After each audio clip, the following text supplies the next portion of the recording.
Alexandre Ouizil, qui est sénateur PS et rapporteur de la commission d'enquête sur la fraude aux eaux minérales. Bonjour. Bonjour. Merci d'être avec nous, Alexandre Ouizil. Je résume rapidement. Le groupe Nestlé, les eaux minérales, Vittel, vous connaissez, Épar, Contrex, Perrier. Il y en a d'autres ? C'est les principales que vous avez. Les principales.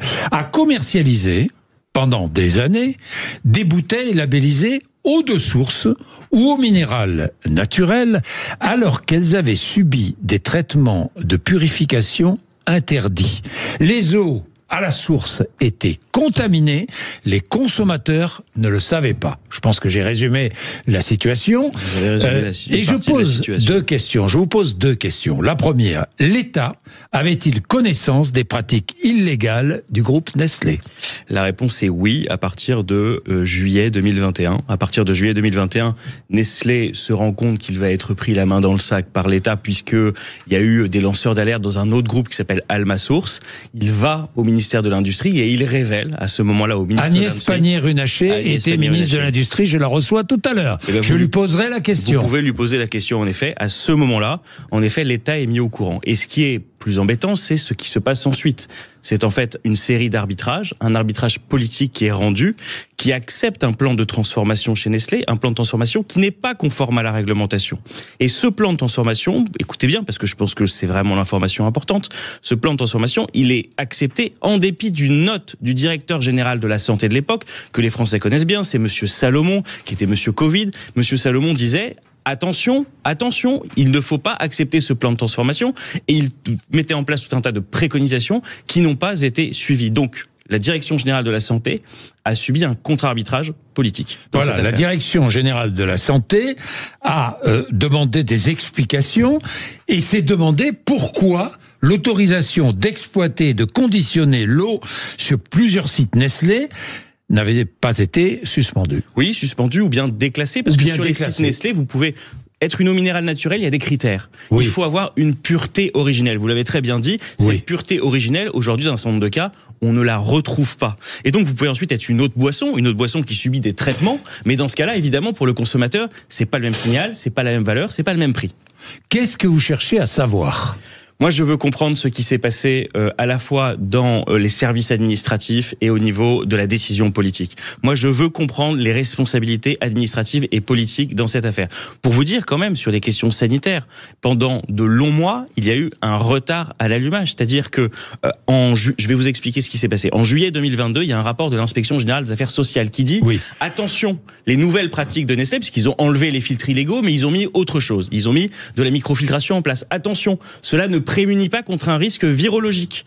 En juillet 2022, le risque, ensuite, la manière dont l'État réagit, c'est en octobre 2023, en faisant un contrôle sanitaire renforcé. C'est-à-dire que pendant 1 an et 3 mois, il y a un trou dans la raquette sanitaire. Autrement dit, pendant 1 an et 3 mois, on ne contrôle pas ce risque virologique. Risque virologique, c'est des gastroentérites, c'est des choses qui sont sérieuses quand même. Alors, question, est-ce que Nestlé, grâce à du lobbying, a obtenu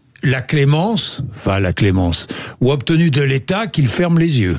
De l'État au plus haut niveau, parce que vous faites état de rencontres, ou du moins d'échanges entre la direction de Nestlé et l'Élysée, et Matignon. En tout cas, ce qu'on sait pour sûr, c'est que à Matignon, une décision a été prise pour valider le plan de transformation de Nestlé. Maintenant, qui était un plan de transformation, je le redis, qui était contraire à la réglementation européenne sur les eaux minérales naturelles.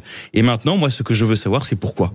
Et ça, c'est l'objet de la commission d'enquête. Et donc, devant la commission d'enquête, vont venir les ministres, vont venir un certain nombre de conseillers. Les ministres, dont Agnès Pannier-Runacher. Dont Agnès Pannier-Runacher, que vous verrez tout à l'heure, mais aussi les ministres de la Santé de l'époque, aussi les conseillers au niveau de Matignon. Et ce qui est ouvert, et ce que nous avons appris hier, grâce aux révélations du journal Le Monde et de Radio France, Marie Dupin, l'affaire qui a été révélée par Marie Dupin, c'est que l'Élysée était dans la cause. Ce qui veut dire pour nous que nous allons étendre le champ des auditions de la commission d'enquête du côté de l'Élysée. Le nom d'Alexis Kohler a été cité. Si tout ça est confirmé, Alexis Kohler sera devant la commission d'enquête. Il y aurait eu échange de mails entre Alexis Kohler et la direction de Nestlé. Échange de mails, échange de notes aussi. Voilà, tout un travail. Et donc, il faut comprendre les conditions dans lesquelles cette décision a été prise par les pouvoirs publics. Et ensuite, quand même, toutes les défaillances dans la chaîne de contrôle. Dans quelques heures, je reçois les autorités régionales de santé qui ont œuvré elles seront auditionnées devant la commission, tout ça est public, ça intéresse aux auditeurs, eh bien nous leur poserons aussi des questions sur pourquoi ce retard à l'allumage, pourquoi ne pas avoir pris des mesures immédiates,